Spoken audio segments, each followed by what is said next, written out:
Hello guys. तो आज है हमारा halo alkanes and halo arenes का लेक्चर नंबर 5। लास्ट लेक्चर में हम लोगों ने कवर किया था method of preparation of halo alkanes का सेकंड पार्ट फ्रॉम हाइड्रोकार्बन्स। ठीक है, तो आपको एक बार ना उसको दोबारा से देख लेना है, आपको समझ में आ जाएगा। थोड़ा लंबी वीडियो थी। तो आज हम लोग पढ़ने वाले हैं method of preparation of halo alkanes का तीसरा पार्ट। हमने पढ़ लिया फ्रॉम एल्कोहल्स, दूसरा हमने पढ़ लिया फ्रॉम हाइड्रोकार्बन, तीसरा आज हम लोग पढ़ने वाले हैं halogen exchange reactions, halogen exchange. ठीक है, अब ये हेलोजन एक्सचेंज क्या होती है, आप नाम से अगर समझ पा रहे हैं तो हेलोजन एक्सचेंज का मतलब आपके पास पहले से ही एक एल्काइल हैलाइड होगा, उसके अंदर जो हेलोजन होगी उस हेलोजन को हम चेंज कर देंगे और उसको चेंज कर करके हम क्या करेंगे, एक एल्काइल हैलाइड से दूसरा एल्काइल हैलाइड बनाएंगे। तो इसके अंदर आपको क्या पढ़ना है, इसके अंदर आपको दो नेमिंग रिएक्शंस पढ़नी है, जिसका पहली रिएक्शन का नाम है फिंकल-स्टीन रिएक्शन। Finkel-Stein reaction. अब ये फिंकल-स्टीन रिएक्शन क्या होती है, सबसे पहली बात इसमें रिएजेंट क्या यूज होगा। रिएजेंट फिंकल-स्टीन रिएक्शन का जो रिएजेंट होता है वो क्या होता है, वो होता है NaI in the presence of acetone.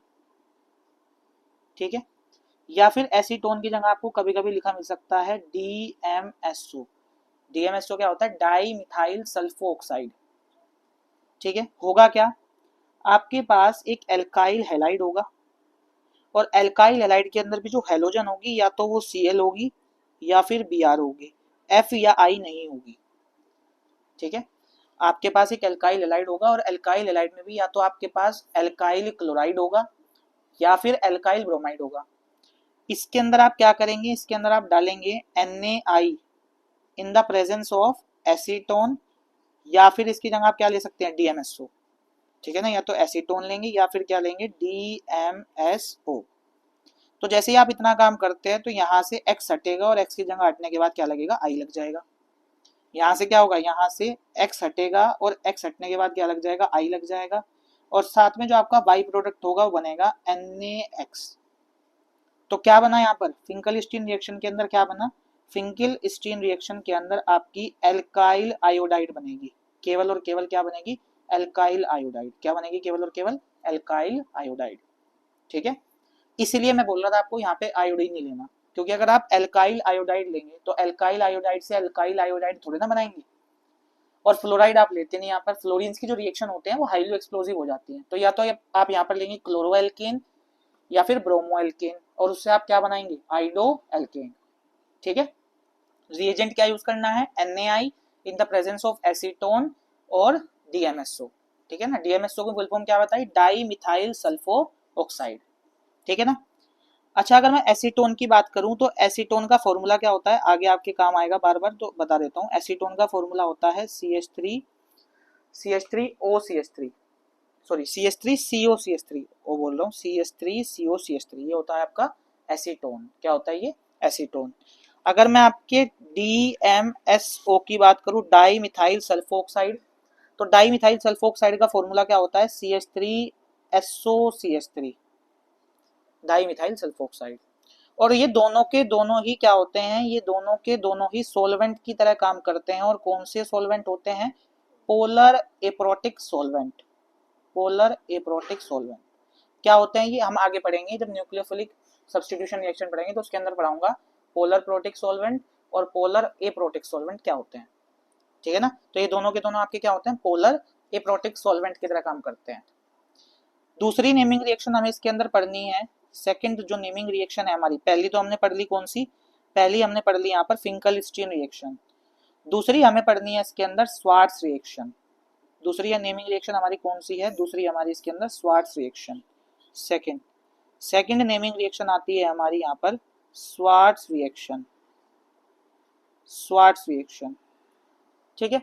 अगर मैं स्वार्ट्स रिएक्शन के अंदर रिएजेंट की बात करूं तो स्वार्ट्स रिएक्शन के अंदर रिएजेंट क्या होता है, जितने भी आपके इनऑर्गेनिक फ्लोराइड्स होंगे, जोन जोन से मैं बताऊंगा अभी, इनऑर्गेनिक फ्लोराइड्स वो यहाँ पर यूज होता है रिएजेंट के तौर पर, एज अ रिएजेंट।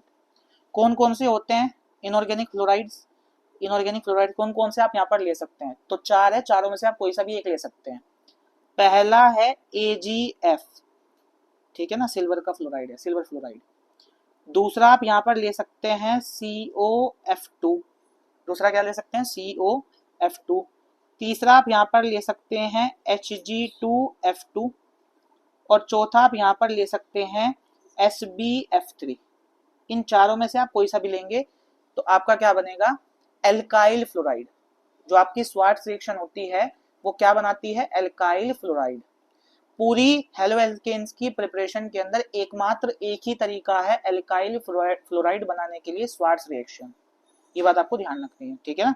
अगर आपको स्वार्ट्ज रिएक्शन बनानी, एल्काइल फ्लोराइड बनाना है तो आपको कौन सी रिएक्शन का यूज करना पड़ेगा, स्वार्ट्ज रिएक्शन का। आपके पास क्या होगा, एक एल्काइल हैलाइड होगा, और एल्काइल हैलाइड में भी यहाँ पर आपके पास क्या क्या होगा, या तो Cl होगा या फिर Br होगा, ठीक है।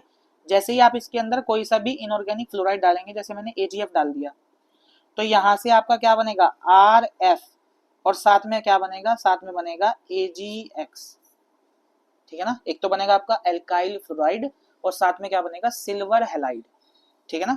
ये क्या बन गया आपका, ये बन गया आपका एल्काइल फ्लोराइड। क्या बन गया, एल्काइल फ्लोराइड या फिर फ्लोरो एल्केन, ठीक है ना। ये एकमात्र तरीका है क्या बनाने का, ये एकमात्र तरीका है एल्काइल फ्लोराइड बनाने का। कौन सी रिएक्शन, स्वार्ट्ज रिएक्शन, ठीक है। तो इस वाले लेक्चर को यहीं पे एंड करते हैं। नेक्स्ट लेक्चर में मिलेंगे, मेथड ऑफ प्रिपरेशन ऑफ हेलोइंस पढ़ेंगे।